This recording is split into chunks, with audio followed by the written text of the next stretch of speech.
गौर भक्त वृंद की। श्री श्री राधा कृष्ण गोप गोपीनाथ श्याम कुंड राधा कुंड गिरि गोवर्धन की। वृंदावन धाम की, मथुरा धाम की, नवद्वीप धाम की, जगन्नाथपुरी धाम की, गंगा माई की, यमुना माई की, तुलसी देवी की, भक्ति देवी की, युग धर्म श्री हरिनाम संकीर्तन की, Srila Prabhupada Transcendental Book Distribution की, निताई गौर प्रेमानंदे।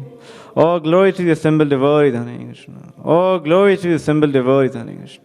All glory to the assembled devotees, Hare Krishna.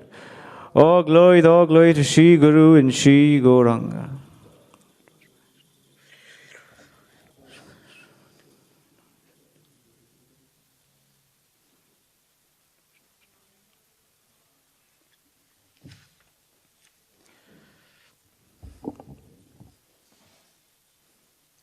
Hare Krishna. Thank you, everyone. Attending the Bhagavatam class on this very auspicious day of Yogini. Which Ekadasi is it? Yogini Ekadasi. So today we are reading from Canto 2, Chapter 5, titled The Cause of All Causes, and we are covering verses 26 through 29. It's a long verse. I think only the first part is actually mentioned on the board, but we can read through.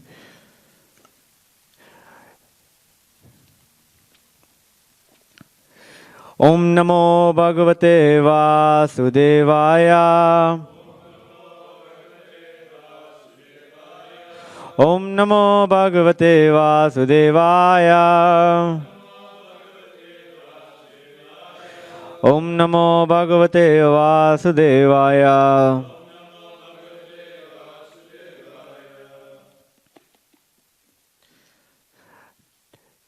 Nabhasotha vikurvanad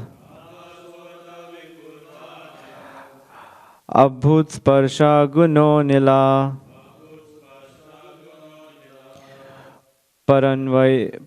paranvyachak chabdavamscha prana oja saho balam Vayur api vikurvanat kala karma svabhavataha udapadyata tejo vai rupavat sparsha sabdavat tejasastu vikurvanat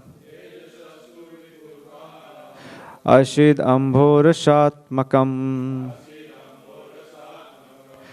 Rupavas Parsavakchambo Ghosavacha Paranvayat Visheshastu Vikurvanad Ambhaso Gandhavanabhut Paranvayadrasha sparsha Shabda rupa gunanvitaha Nabhasota vikurvanad Abhut sparsha guno nilaha Paranvayat shabdavamscha Prana oja sadsaho balam Vayorapi vikurvanat Kala karma svabhavataha Udavadyata tejo vai Rupa vasparsha sabdavad Tejasastu vikurvanat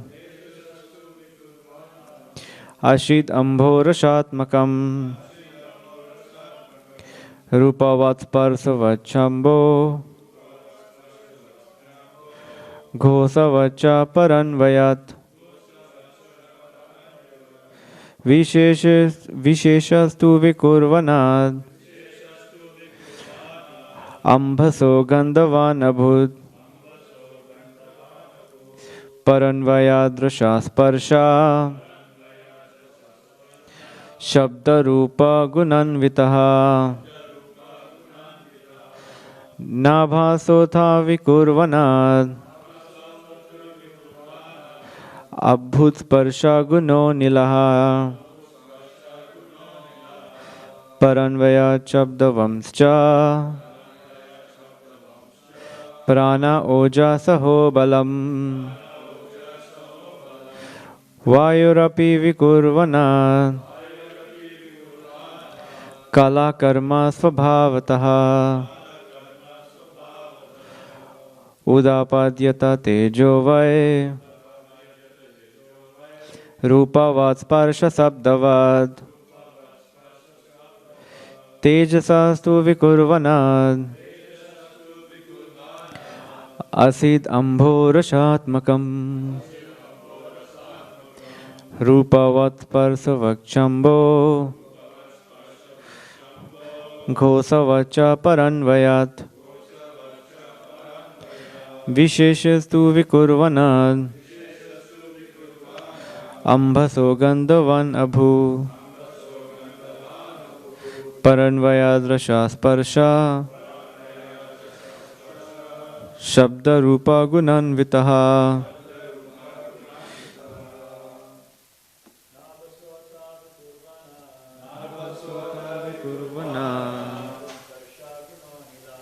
अभूत्स्पर्शगुणो नीलः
अम्भसो गन्धवान् अभूत्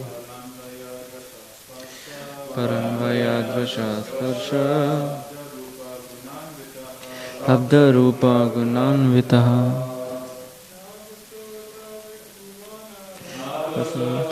कुर्वन्नात्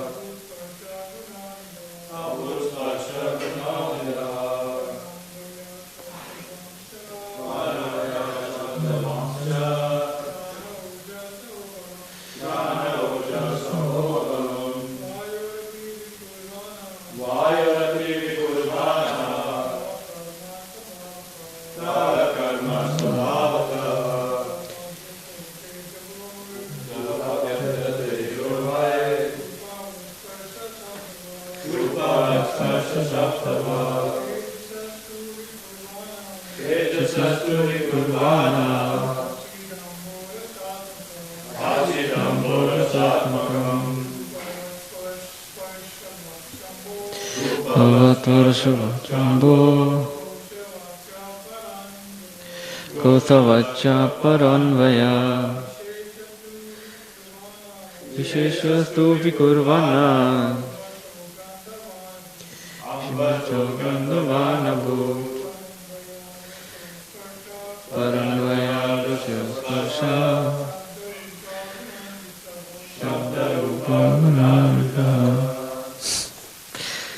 Word for word.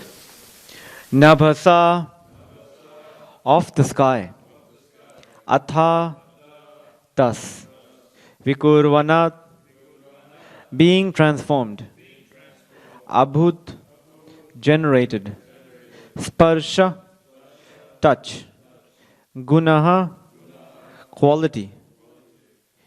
Anila, air. Para, previous. Anvayat, by succession. Shabdavan, full of sound. Cha, also. Pranaha, life. Oja, sense perception. Saha, fat. Balam, strength. Vayo, of the air. Api, also. Vikurvanat, by transformation. Kala, time. Karma, reaction of the past. Swabhavataha, on the basis of nature. Udapadyata, generated. Teja, fire.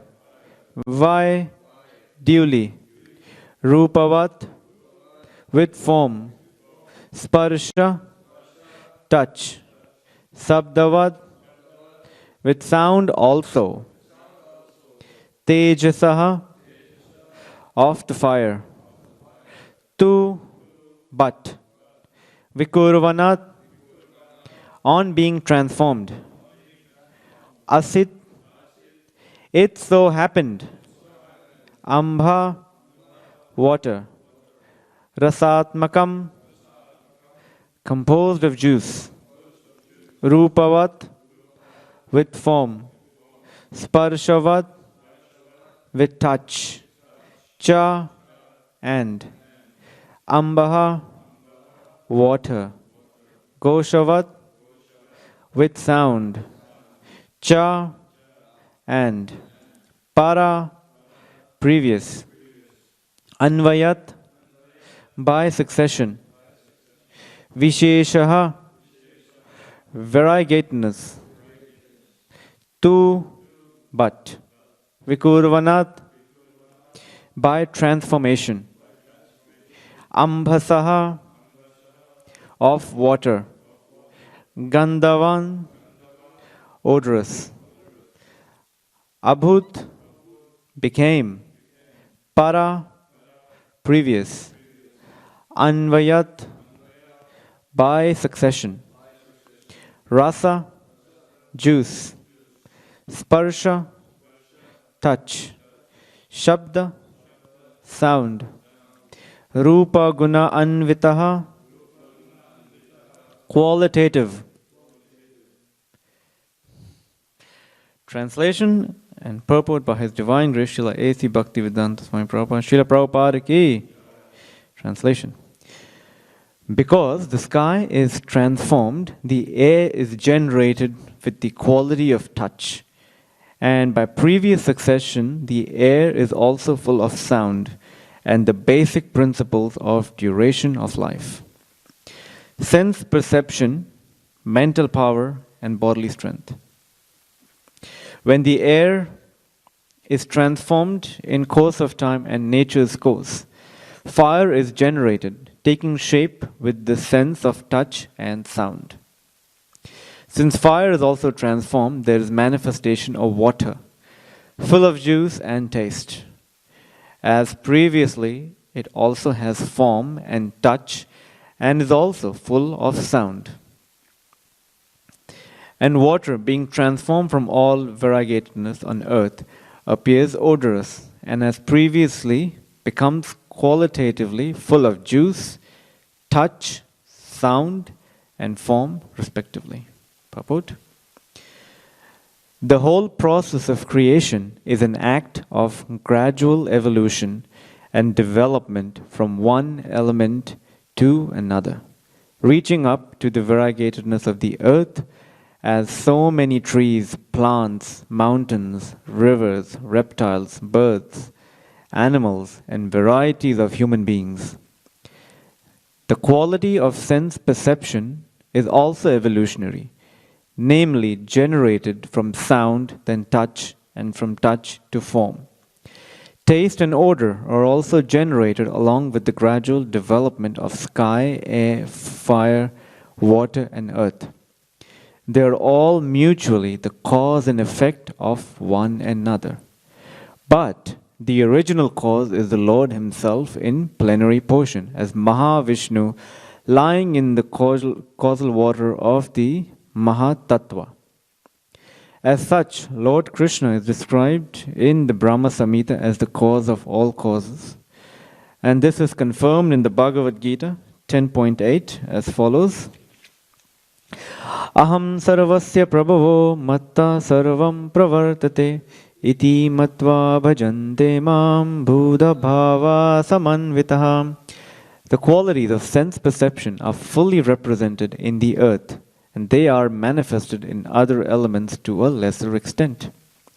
In the sky there is sound only, whereas in the air there are sound and touch. In the fire there are sound, touch, and shape. And in the water there is taste also. Along with the other perceptions, namely sound, touch, and shape. In the earth, however, there are all the above-mentioned qualities with an extra development of odor also. Therefore, on the earth, there is a full display of variegatedness of life, which is originally started with the basic principle of air. Diseases of the body take place due to derangement of air within the earthly body of the living beings. Mental diseases result from special derangement of the air within the body. And as such, yogic exercise is especially beneficial to keep the air in order so that diseases of the body become almost nil. By such exercises, when they are properly done, the duration of life also increases. And one can have control over death also by such practices. A perfect yogi can have command over death and quit the body at the right moment, when he is competent to transfer himself to a suitable planet. The Bhakti Yogi, however, surpasses all the yogis because by dint of his devotional service, he is promoted to the region beyond the material sky and is placed in one of the planets in the spiritual sky by the supreme will of the Lord, the controller of everything. Om Ajnanatimirandasya Gyananjana Shalakaya Chakshurunmilitam Yena Tasmai Shri Guruve Namaha Shri Chaitanya Manobishtam Stapitam Yena Bhutale Swayam Rupa Kadamayam Dadati Swapadantikam Vandeham Shri Rupa Vadakamalam Shri Gurum Vaishnavamscha Shri Rupam Sagrajatam Sahagana Raghunathan Tam Sajivam Sadvaitam Savadutam Parijana Sahitam Krishna Chaitanya Devam Shri Radha Krishna Padan Sahagana Lalita Shri Vishakanvitamcha He Krishna Karuna Sindhu Dina Bandhu Jagatpate Gopesha Gopika Kanta Radha Kanta Namostute Tapta Kanchana Gaurangi Radhe Vrindavaneshwari Rishabhanu Shute Devi Pranamami Hari Priye Vancha Kalpatirubhascha Kripa Sindhu Bhaivacha Patitanam Pavanebhyo Vaishnavebhyo Namo Namaha Jai Sri Krishna Chaitanya Prabhu Nityananda Shri Advaita Gadadhara Shri Vasadi Gaura Bhakta Vrinda Hare Krishna Krishna Krishna Hare Hare Hare Rama Rama Rama Hare Hare Hare Krishna Krishna Krishna Hare Hare Hare Rama Rama Rama Hare Hare Hare Krishna Krishna Krishna Hare Hare Hare Rama Rama Rama Hare Hare.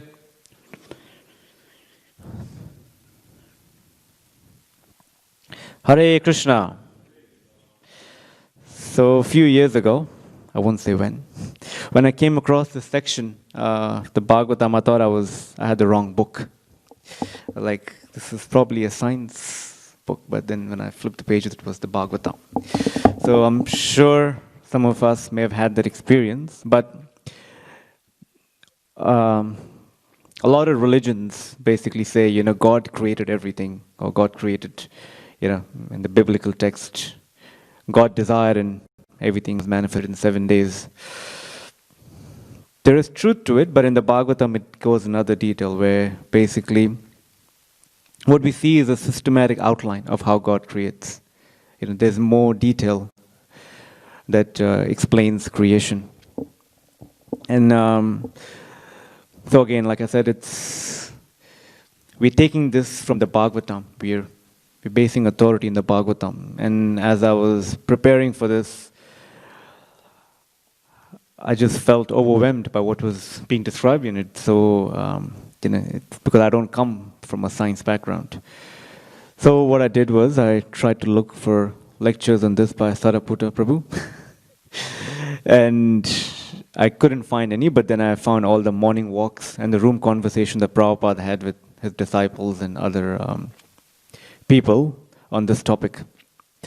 And surprisingly enough, if you just go through those room conversations, the morning walks, there's so much that Prabhupada speaks on these, on this particular topic that we can be easily able to look through and even write a book on each of these elements. I mean, you can expand on that based on what Prabhupada says and then find the detail, find corroborating evidence in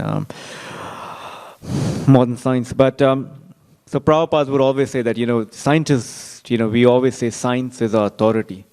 The modern man claims that science is the authority, but that's such nonsense because you don't believe, you say that you don't believe in authority, but then you believe in science as the authority. So he says, Prabhupada would say that Srimad Bhagavatam is our authority and based it off that. Just an interesting story here, which was shared to me by His Holiness Romapad Swami. A few years ago, happened to be in a class and someone asked him about, I can't remember, in 2012 there was a phenomenon that was very popular in the science world, not the Big Bang Theory, but 2011-12, there was something very prominent in the world at that time. Yep. So I think someone asked him in class about it, and then he just said that actually as he was speaking in the class, he said just a few months ago, or maybe even just a year ago, there was a Nobel laureate. He mentioned the name, but I can't remember the name, who had been invited by Bhaktivedanta Institute in Juhu to come and study the Sankhya philosophy that's described in the Bhagavatam and give his, not his verdict, but just comment on that. And he said that this Nobel laureate from California had come and he would actually be up. He spent, I think, a month or 2 months at Juhu, and he'd be up at 4 a.m. every morning. And he added humor to it. I'm not sure if he attended Mangala Arati, but he was up from 4 in the morning working, just reading through the papers that were published by PI in conjunction with Prabhupada's purports on Sankhya. And he said that in the end, he concluded saying that nothing that's stated in this book is, as per modern science, is I think the word that he used was falsifiable, which means that he's saying he couldn't use that word, it's true, but he just said it's not falsifiable, which means it is true, but so he basically attested that basically everything that's being spoken here is actually true, based on what modern, not basing on modern science, but basically if you just study it in modern science, then that's coming to be true. He didn't use the word true, but he used not falsifiable. That's the term that they usually use. And he said that he's written, he had basically, this was presented to him on the particle accelerator that was presented to him, and then they did write on the subject matter. So he said, you can always refer to those journals that have been published by the BI. But anyway, that's just a side note. I just thought of sharing because this information may not be known to all the devotees, but it is there. So in this purport, we read so many interesting things, so many fascinating things. And thing that fascinated me when I first came across, how it talks about the movement of air, the circulation of air, and how that's so vital. And in CC, Adi Leela 6, it is CC Adi 5.22. It speaks about how yogis travel all over the universe, and I just thought I was just blown away by how it actually happens, because obviously you hear that devotees say that, right? Oh, a devotee can leave his body at any moment, and ideally if he or she has perfected their life, but a yogi can travel from any to any part of the universe. How does he or she do it? And that's the question, how do they do it? And the detail is given in the CC, where basically the yogi places his mind and intelligence, he mixes with the air that's circulating within his body. And by the practice of breath control, that air, he can basically mix that air with the air that's circulating outside the body, and which is basically circulating all over the universe. And that's how he can travel all over the universe. And I was just blown away. I'm like, wow, that just seems so far out. That'll be so cool to do. You don't have to spend $1 million to go to the moon. But then again, when we hear this as devotees, and we tend to get quite fascinated by what's being described, and we quite often undermine the potency of Bhakti Yoga. But Prabhupada, staying true to his mission, glorifies Bhakti Yoga at the end of the purport, where he says,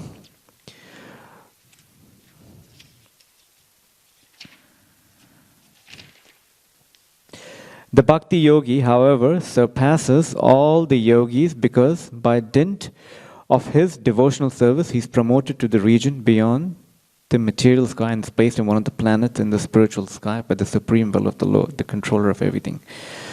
So we read from the Bhagavatam, there are many personalities, but which personality do we think of who really exhibited this? Bhishmadev. If you study the first canto, you'll see how the text specifically states. And it says, he attained the stage what's called Nirvikalpa Samadhi. If you read the first canto, I think chapter 9 or chapter, can't remember exactly which chapter is it, but if you read in that, it said that he merged himself into thinking of the self, into thinking of the Lord, and his mind in remembering his different activities. And by doing so, and what actually helped further was the presence of the Lord in front of him. Basically, he was able to meditate on the Lord, on his beautiful features, and he was meditating on the Lord at the time of the Rajasuya Yagya, and that's what he was most attracted to.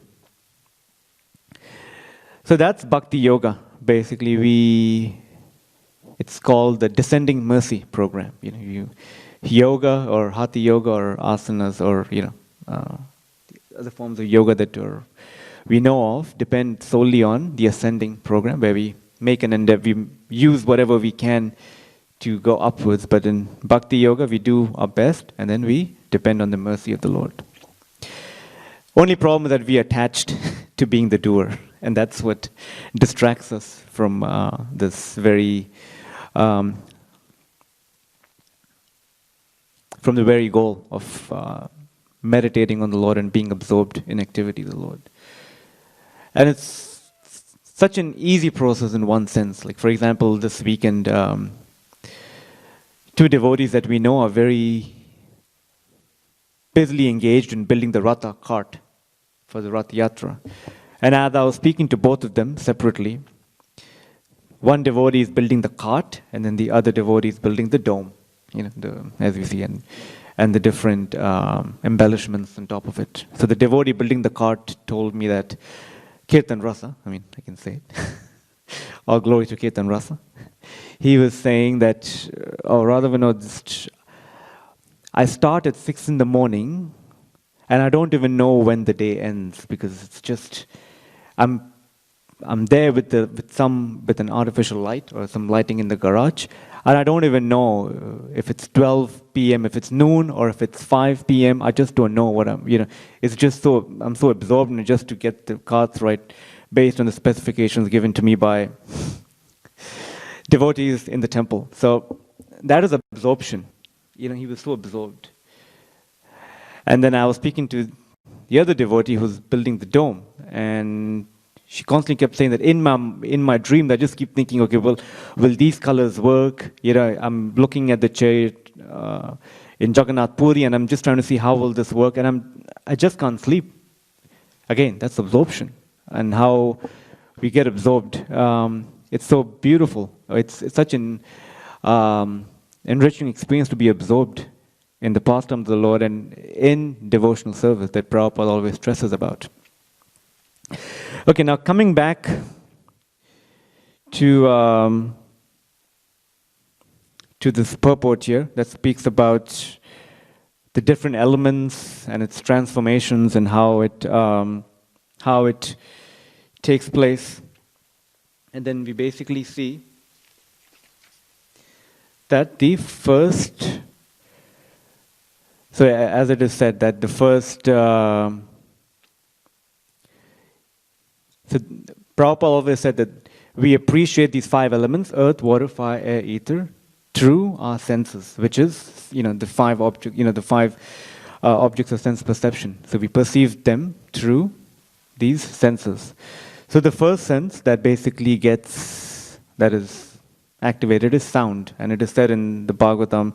So some of this, what's being described here in chapter 5 of Canto 2, is also further expanded in Canto 3, chapter 5, and also in chapter 26, that we find a lot of detail about these elements. And the first creation, as we see, is sound. The Lord said, let there be creation, and that sound that basically kicks off things. Ether, from sound, then comes ether, the element ether. And Prabhupada would quite often, go very heavy on, in these morning walks, someone would say, when some people would claim that there is no life on the moon. And Prabhupada would say, that's just nonsense. How are you saying that? Because they are going to the moon, and they're speaking from the moon, and you can hear over here. That means that the transmission is happening through ether. So how can you say that there's no life? How can there be no life? These guys are just speaking nonsense. That's how he would basically go and corroborate. And he said that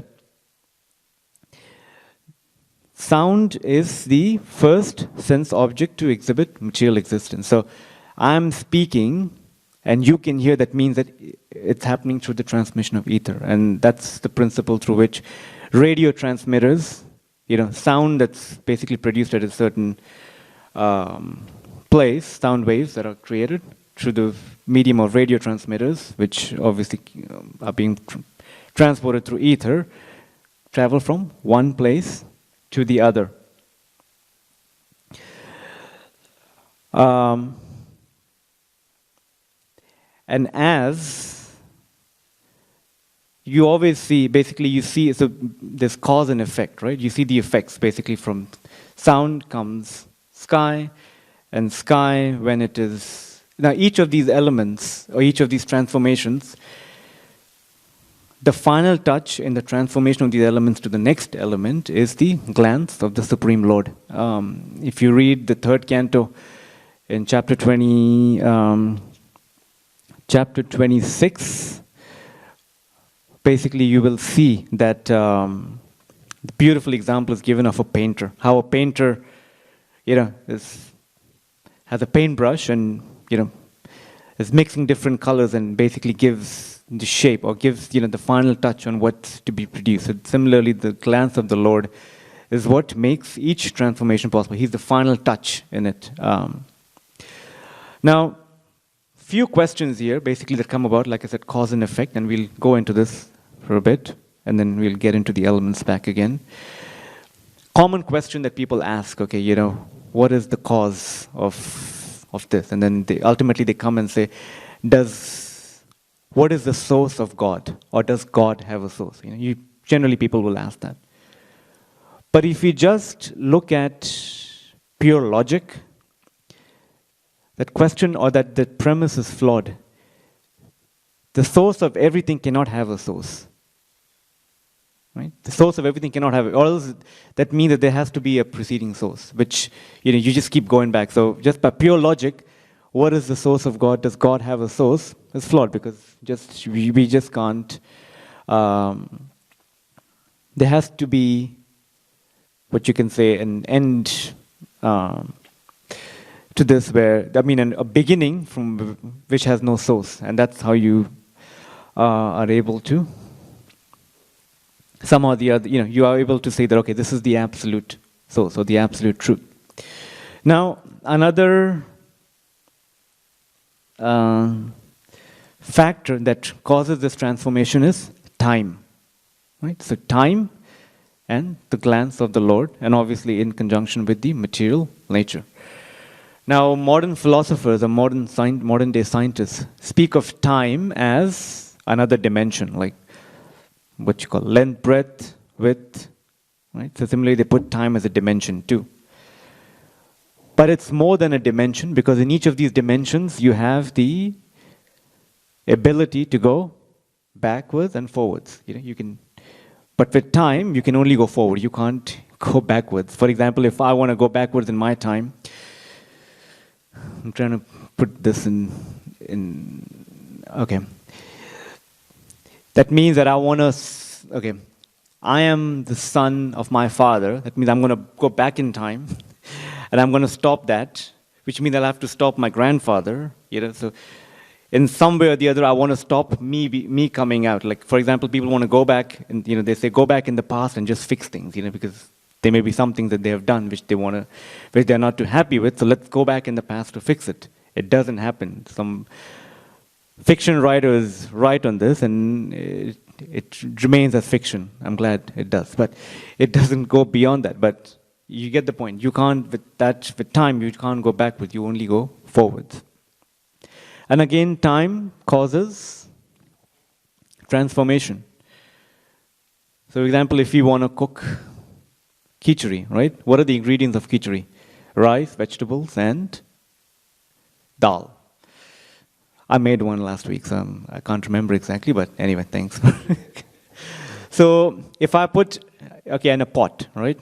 If I put rice, vegetables, dal, does the khichdi manifest? There's a time that basically you basically turn the stove on, and then there's point A where it's just absolute raw material, and then there's a point B when it's the completed product. So there's time between the two. So time causes this transformation in this material world. That's why you see in this text here, it says an element, first comes the quality, and that quality gives rise to the element, and when it mixes with, when it's surcharged by the glance of the Lord and time, then comes forward another element, and then from there you see when it mixes with the previous quality, and then the element along with the glance of the Lord, then comes forward another one. That's how you see. So again, cause and effect. That's what we come to. So we see the effects of one, and we look at the preceding causes, and if you go back and back, you see the ultimate cause. That's the goal of Sankhya, that you actually come to the actual cause. So now this, again, cause and effect, has been explained nicely in the Chaitanya Charitamrita. CC, again, chapter 6, verse 15. It talks about immediate and, efficient cause, material cause and efficient cause. That's what it speaks about. And there's some very nice examples. And Prabhupada, again, takes no, he's always looking for an opportunity to come back at these philosophies that are prevalent in the world today, to just somehow or the other equip us with the knowledge to see through to what's right, or what's actually the Bhagavatam's conclusion. So he says in that way, it says, cause and effect, right? We basically see there's a cause and there's an effect. One group of philosophers equate the cause to be the effect. So for example, they say, like we spoke about it a few weeks ago, but clay and water pot, right? So from clay, which is raw, you mold it into a water pot. So clay is in the cause and clay is also in the water pot. Both the same. And Prabhupada says this is when you're trying to equate the two, there is a problem. Because, if you say the effect is same as the cause, but the water pot basically has no sense of perception. And one example that I could think of is which I repeated a few weeks ago, but I'll say again, today we are quite, what's prominent in today's world in technology is the use of artificial intelligence. You see that at some point in the future, man will be a slave to these robots, and these robots will keep humans as these pets, and then they'll, make them do certain functions. And I remember 2 years ago when His Holiness Bhakti Rasamrit Swami was visiting, and he did a seminar at Crow's Nest Community Center. And the topic was, is the environmental crisis a spiritual crisis? I'm just paraphrasing, but that's what the topic. And in the end, there was question and answers, and one gentleman who was visiting, who was there, he said that, what's your take on AI, artificial intelligence, or these robots? These robots can imitate all the functions of a human being, so they can actually take over. And what do you have to say about it? Because as Maharaj, I think in the class, he spoke about how life comes from life. That was the essence, and how matter cannot be independent. It always needs the it works under the guidance of, what spirit, or which is actually a living force. So this person put forward a question there, and he said that Maharaj then responded to him very nicely, which was mentioned, is that, okay, you say a robot can do all these functions, right? Which, let's say, if I'm looking after a very elderly and an ailing person who needs help, I've been programmed to say, okay, bring me tea at 5 p.m., bring me this, and all that. That this robot will do it. But he said there's one thing the robot can't do. And then we were really waiting to see what Maharaj will say, because that's something that will be so beneficial or useful to us. And he said, the robot can't go out in the sunlight or when a day where there are no clouds and say, look how beautiful, the sunshine is. Will the robot be able to experience what you as humans experience? Will the robot experience the same emotions as the human is experiencing? And the answer is no. So that's what Prabhupada will say, that you can't equate cause and effect, because it misses, matter doesn't have the capacity, or is not capable of sense perception. It can't perceive the same emotions or same experiences that the human does. And then in the same purport, in the CC, it speaks about how matter is actually independent. It functions on its own automatically. Again, a few weeks ago when we was discussing this, I'd come across an article by His Holiness Badri Narayan Swami, and he was speaking on this whole concept of intelligent design and so on and so forth. And he said that There was a very famous TED talk by someone by the name of Rupert Sherdack, who said that science operates, science can't figure out the original cause of everything. They basically are able to come to the secondary cause of things, but can't get to the primary cause. And they are operating on this one principle. If you just give us the primary cause, from there we can expand and we can give you the secondary causes. So that's the, like you've heard this saying of there's no such thing as free lunch. So they're saying, okay, just give us this one, preliminary, cause, and then from there we'll expand. And it was a famous TED talk, but unfortunately it got deleted by whoever it was. And then, so this purport in CC, it speaks about how, it explains that how, or it gives an argument that how a cow, when it's fed with straw, produces milk. So matter is working automatically. But as we understand from Bhagavad Gita, chapter 9, verse 10, Maya Dikshena Prakriti Suyate Sachurachuram. The whole material energy is working in my direction, and that's what we see at the glance. So Prabhupada said, that's just stupid. How can you say that? Because, okay, let's say you're saying that by nature's law, if I feed the cow straw, it produces milk. But what if I feed straw to the bull? Will it produce milk? Okay, take another way, take another stab at it. If I give the straw to the human female, will it produce milk? No. Right? So Prabhupada said it's always working under the direction of the Supreme Lord.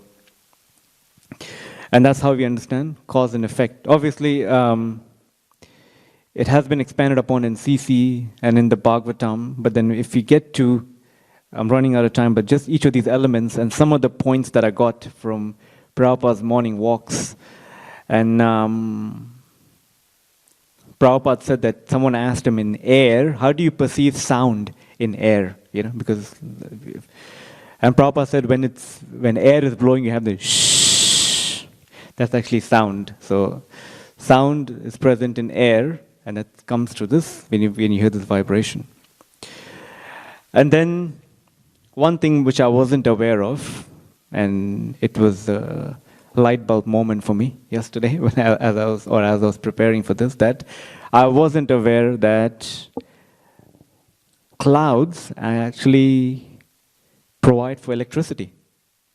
I just didn't know that when I read it, and then it says that basically so again, each of these elements, first comes the quality, which gives rise to the element, and then it mixes, again, the glance of the Lord along with the factor of time comes forward another quality, and then from there it evolves. So electricity, and how there's there's electricity in the clouds, and it falls in the form of rain. And I looked up on, I just did a quick Google search yesterday, and it said how NASA also actually, had written this in one of the articles, that how cloud is formed, electricity is formed from the cloud. And then the other aspect is fire, basically. Yep. Sound, air, fire. And then in fire, you have this perception of sight, through which you can appreciate form. And then Prabhupada said that heat and light, or heat and light in general, are in one sense formless. And he said that how the origin of all is a person. And Prabhupada said that just like breathing, right? My breathing is impersonal, but that breathing is coming from a person. That's how you understand that the origin is actually from a person. And then he went on to say that how, if just by the original constituent is ether, just by my breathing, let's say if you come in contact with my breathing, you can actually get contaminated. That's why we have this whole aspect of, today people separating ourselves out by these 4 square meter rules so that we don't get too close to each other and don't get exposed to one's breathing, because that can be contagious. And then from fire basically comes forward the aspect of taste, which gives rise to tongue. That's why tongue in general, there's always saliva on the tongue by which we can taste the foodstuffs. And then final is the transformation, where it all takes place and where it all ends up in the most closest form is earth, whereas the earth is the ultimate transformation of living entities and the modes of nature. In earth you'll see a variety of different things. You'll find the perception of touch, form, sound, so on and so forth. So, like I said, each of these elements is so distinctly unique, and in one sense how Earth integrates all of it, that if you really make a thorough study of this, then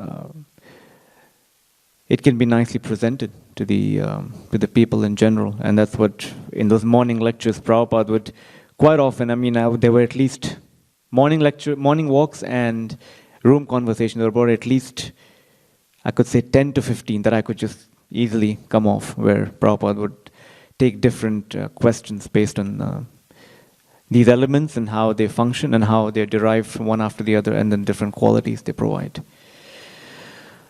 Okay, so I will stop here. Thank you again. And if anyone has a question or a comment before we end.